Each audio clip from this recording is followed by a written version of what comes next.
नमस्कार मंडळी, तुमचं खूप खूप मनापासून स्वागत आहे आणि या दिवाळीच्या तुम्हाला हार्दिक शुभेच्छा। येणारी दिवाळी तुम्हाला सुखमय आणि आनंदमय आरोग्यमय अशी जावो हीच ईश्वरचरणी प्रार्थना। आणि आज आपण दिवाळीसाठी दुसरा पदार्थ तयार करत आहोत, खारे शंकरपाळे। तर इथे मी मैदा घेतलेला आहे 1 वाटी आणि गव्हाचं पीठ घेतलेलं आहे छोटी वाटी पूर्ण भरून। आपल्याला इथे लागणार आहे ओवा, जिरं 2 चमचे आणि ओवा लागणार आहे 2 चमच आणि काळं मीठ 2 चमच टाकणार आहेत। तर इथे बघा,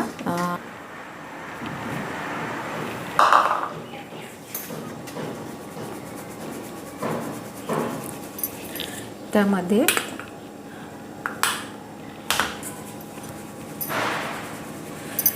गव्हाचं पीठ पण चाळून घ्यायचं आहे।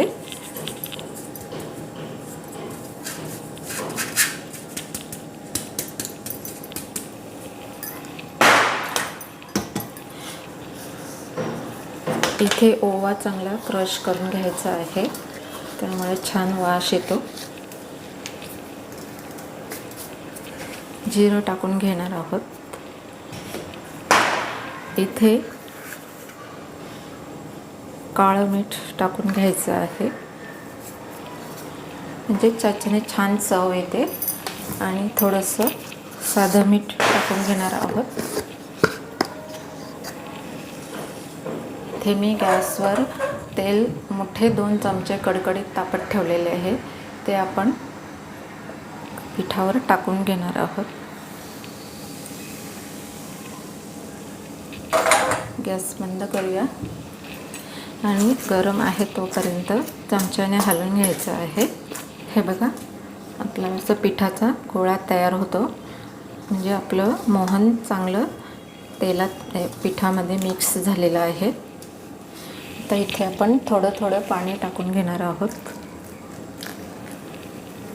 घट्टसर असं पीठ मळून घ्यायचं आहे।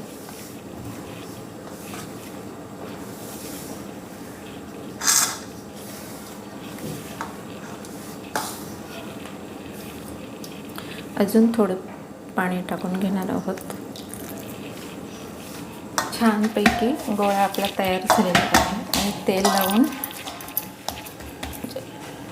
15 मिनिट झाकून ठेवायचं आहे।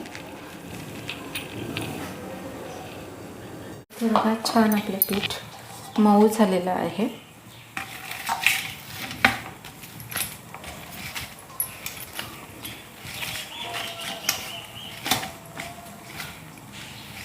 लाटायचे आहे।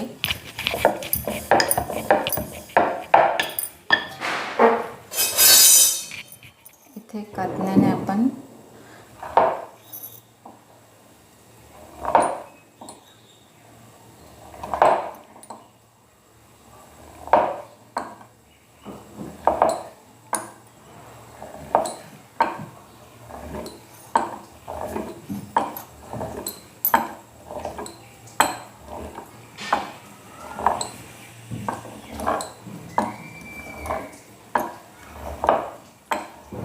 तुम्हाला पाहिजे त्या आकाराच्या तुम्ही शंकरपाळे कापू शकता। अशा पद्धतीने बघा, ह्या आकाराच्या अशा पातळ शंकरपाळ्या करायच्या आहेत। तर सर्व छान आपलं तेल तापत ठेवलेलं आहे, तर एक आपण टाकून बघूया।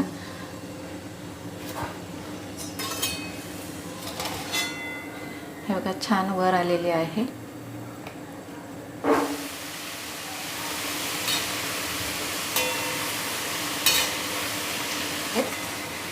थोड्या तांबूस होईपर्यंत तळून घ्यायचे आहेत, मीडियम गॅसवरच तळून घ्यायचे आहेत। अशा बघा, सोनेरी रंगावर आल्या की काढून घ्यायचे आहेत। त्यासाठी जात असाल तर अशा खाऱ्या शंकरपाळ्या बरोबर घेऊन जाऊ शकता।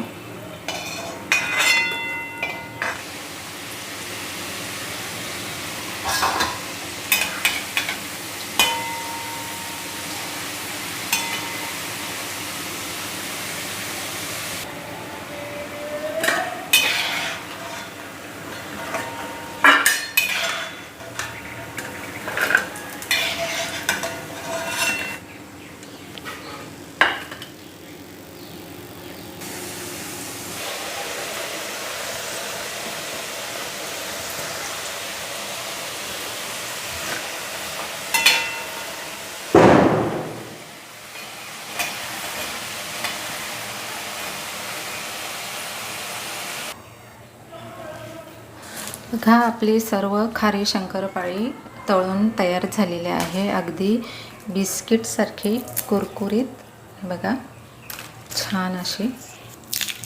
बघा, अगदी 1 महिनाभर टिकेल अशा पद्धतीने अगदी कुरकुरीत अशी खारी शंकरपाळी तयार झालेली आहे. तर नक्की तुम्ही ट्राय करून बघा आणि व्हिडिओ आवडल्यास लाईक शेअर करा, सबस्क्राईब करा आणि कमेंट्स करायला विसरू नका. धन्यवाद.